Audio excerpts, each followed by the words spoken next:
And so, why are we here? You know, why am I here? Why are any of us here? I want to bring a little bit of curiosity to the space. That's why I'm here. I want to bring some fun to this space. That's why I'm here. I want to talk a little bit about the things that I love, like nature. That's why I'm here. I mean, yesterday I walked out on my deck and we have these little pots of water that have some lilies in there, water lilies in there. I don't really get too many of them every year, but they're there. But I found out as a side effect, they've been a beautiful habitat for dragonflies. And yesterday morning, as I was walking the perimeter, I looked down at one of the pots just by, habit, and there was this gorgeous, like, rust-colored, fully formed dragonfly that was sitting and resting. And I thought, wow, I did that for them. I gave them that space. And so, why am I here? Maybe there's something that I have that I can give to anybody else. Maybe there's one thing that I've experienced that the sharing of which would make a difference to somebody else. And just maybe, maybe just being with myself here will be informing. Because how do you just be with yourself? We were talking a little bit about that in an earlier circle. We have a sisterhood circle. So some of the women, the feminine, we meet together in a space and we talk about the things that arise in our feminine minds, our masculine properties also. So we're a mix of everything, but I mostly identify with my female part. And I thought to myself, what an opportunity to be with others and to hear their stories, to see where the intersections happen, where I went, oh wow, I remember that, I've done something like that, or oh wow, I've never done that. That's interesting. I wonder if I still have time to try something out like that. So that's why I'm here. I'm here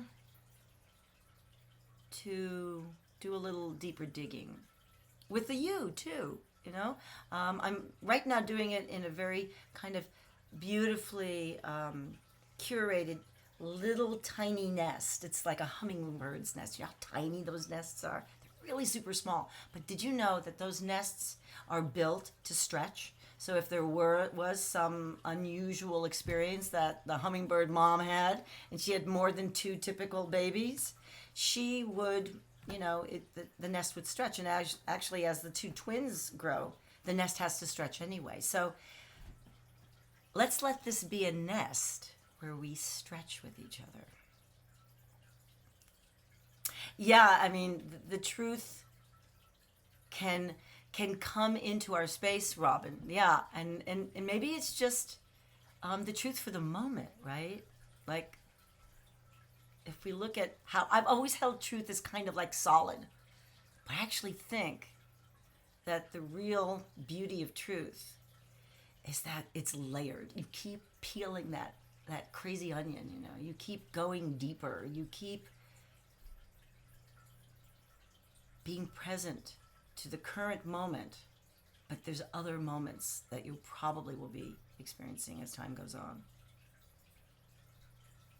So that stuff is fun. I had a crazy dream right in the early part of the morning. I tend to, and I think this is true with dreams anyway, I think you have your dreams mostly towards the earlier part of the morning, like probably from like 3, 4, and 5 o'clock on until you wake up. And this morning I woke up and it was like one of these kind of like pay attention dreams, but it was really short. And I'm walking into a room where my girlfriend is, and she's sitting with some other women that I kind of knew, but they were just acquaintances, and she was friends with them. And they all said, hey, let's go to the beach. And I said, okay. And so we all get into a car. We go to a beach. We get out to the beach. We're walking to a place where there's some umbrellas that have been set up. So I guess everybody was anticipating being at this beach.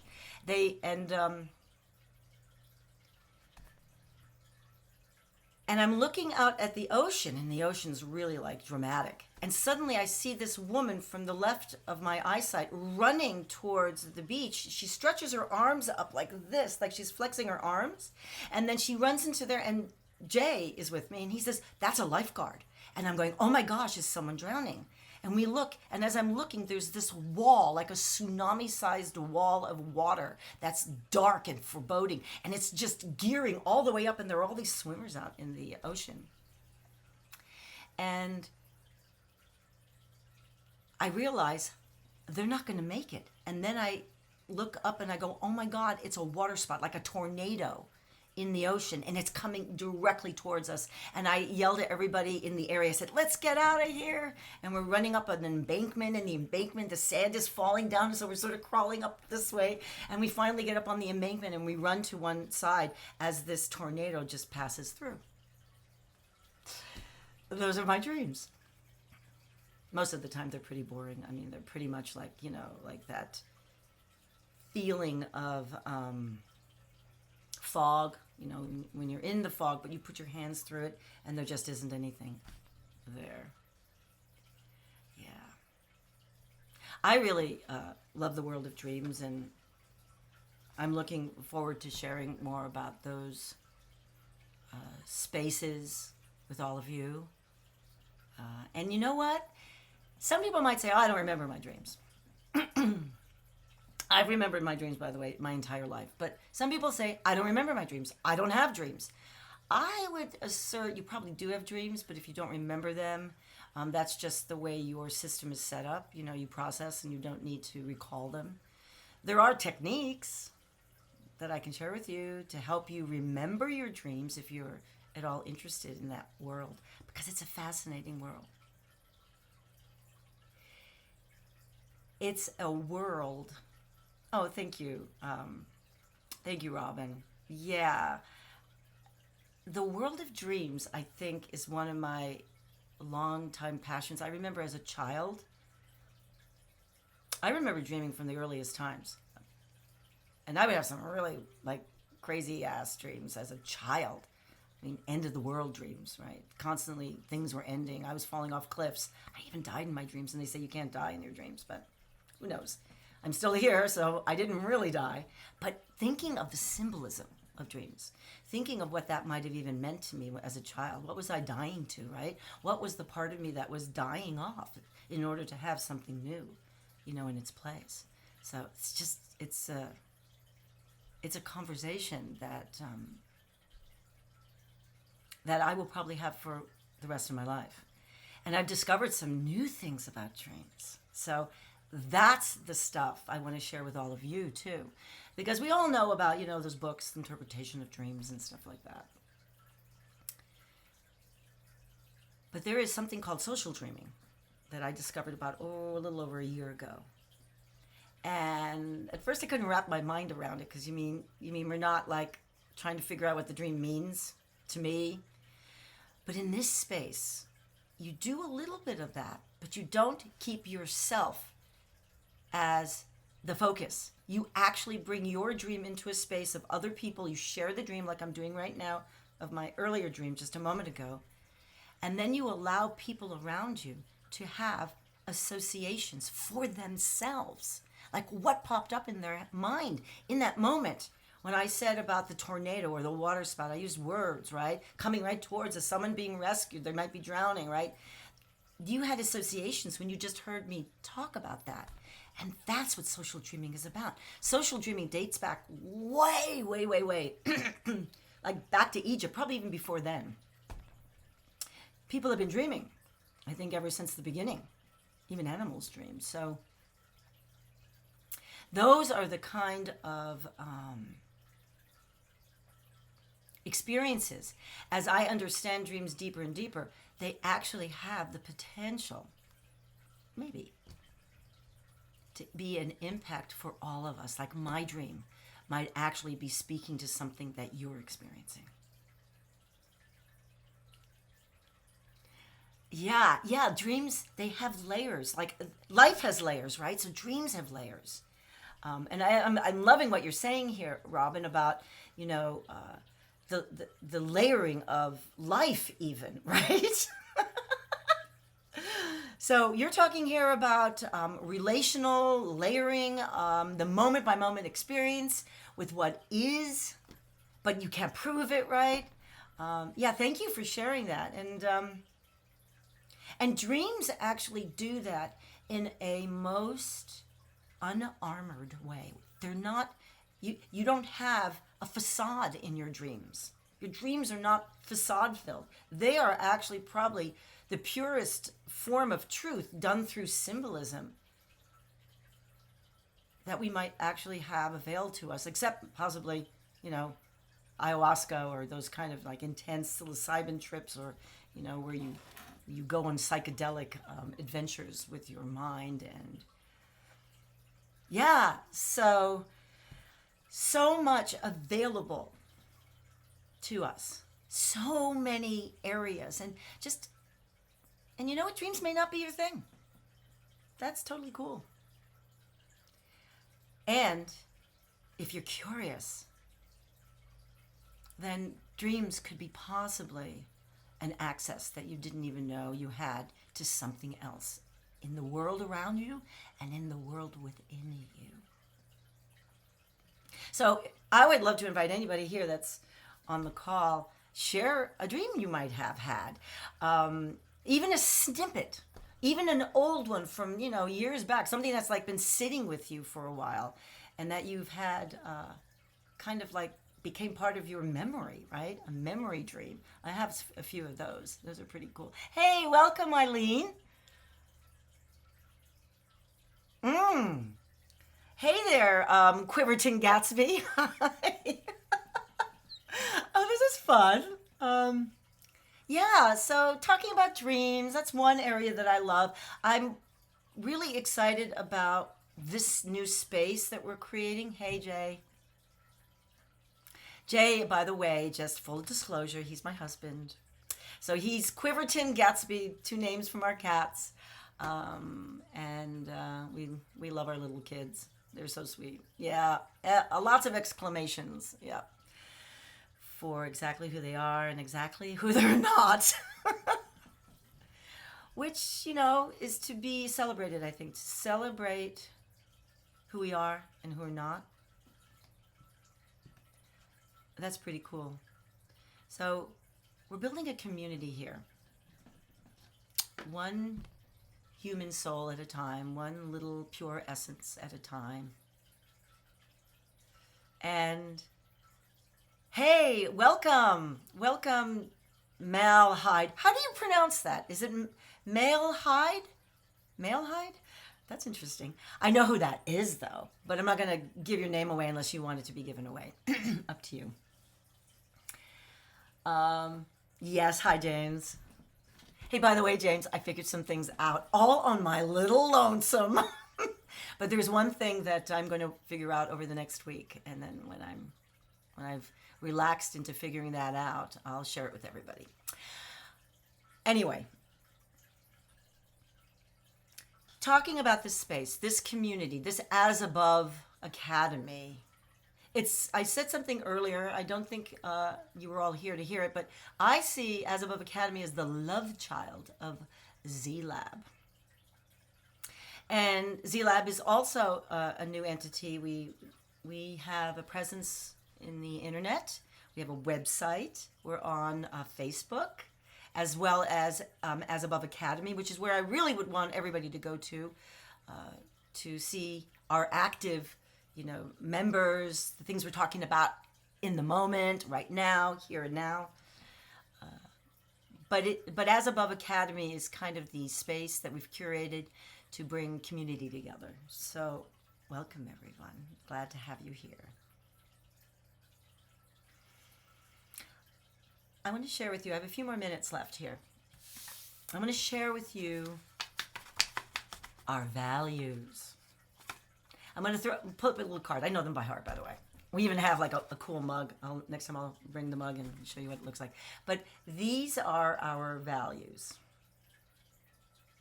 And it's wholeness, attunement, compassion, co-creation, intimacy. I want to add curiosity or curious. I'm not sure which version it would be because I've really discovered, last year I had a word that I was kind of holding and living with so I could really embody it, and it was the word grace. And I got pretty intimate with the word grace, so much so that I think I more than less can call upon it for sure, but I think I have more access to it. So I think I'm a little bit more embodiment of grace. Not all the time though. Ask Quiverton Gatsby. Oh, and fun. Let's bring some fun into this space too. So having the idea of grace last year and really living through it through my own sense of who I am and through seeing it in other people gave me a little bit of freedom. It gave me a little bit of peace. It brought harmony to my space. And I think this year, I think it's going to be curiosity, curio chests, like being curious. And for me, curious lives on several levels. It's my own self-curiosity. Oh, wow, you know what just happened? I almost fainted. I mean, I just had like this moment of like the world doing this for just a second. I wonder what that's about. I'm going to be curious. Yeah. You know, there is, speaking to the question here about the AAA Academy, is there a AAA Academy? Yes, that's the Facebook group that I would recommend everybody go to if you want to learn more about us and see more of our community, because we're building our community here, but we have a little tiny but nice community in the Facebook realm because we're super new. We're new babies here on this world of getting people to find out who we are. So spread the word. I say invite everybody, invite as many people as you want to these daily Monday through Friday for now meetings that we're going to have here on As Above Academy. We start at 11 and we go until whenever. Generally, it's pretty short right now since we're just testing out the waters. We're feeling like, how does this feel for us to be here talking to you guys? How does this work with having a community that is built around complete novelty and new people? I mean, it's going to be so new. Everybody that comes here has the potential to be somebody we've never met before. How exciting is that? So, yes, Eileen is a muse, isn't she? Yeah, she's a muse for As Above Academy. In fact, everybody in As Above Academy are, remember one of those values, the co-creation one? We do a lot of co-creating in As Above Academy, and we invite you to be a part of that too. So we're all muses for each other. And unless there's anything that anybody wants to share about why they came here today, I'd say this might be it for the moment.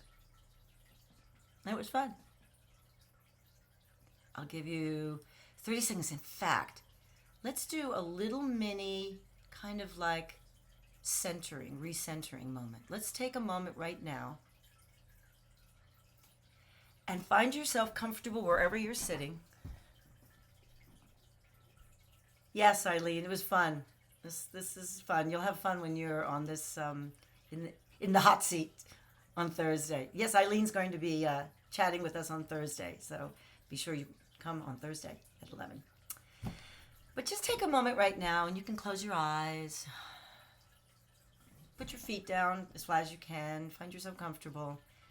And just do a little breathing, because you know what? Breathing is it. If you find yourself a little bit kind of scattered and exhausted or anxious, go to breathing. May not solve everything, but it will bring you back to kind of like a now moment, because that's what breathing is really good at doing. It centers you into the now. So just take a deep breath and inhale. Take about like 5 seconds to inhale.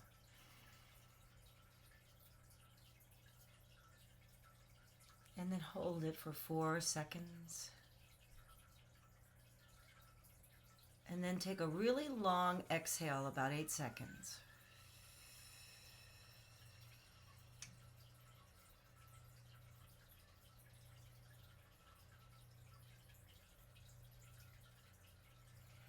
And take a moment and just relax. And now take another breath in.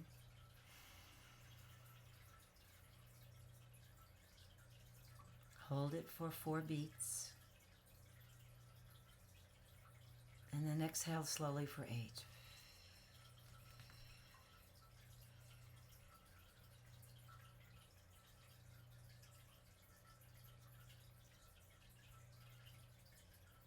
And wait for another moment and do it one more time.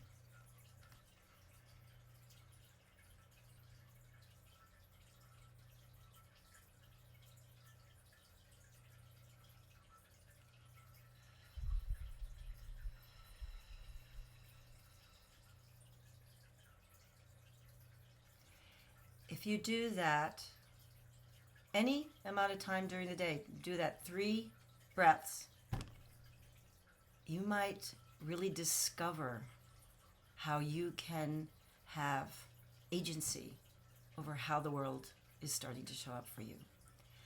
I'm going to close with our dream slogan. We have a dream team. It's called Collective Dreaming. And we have a slogan called Dream Here Now.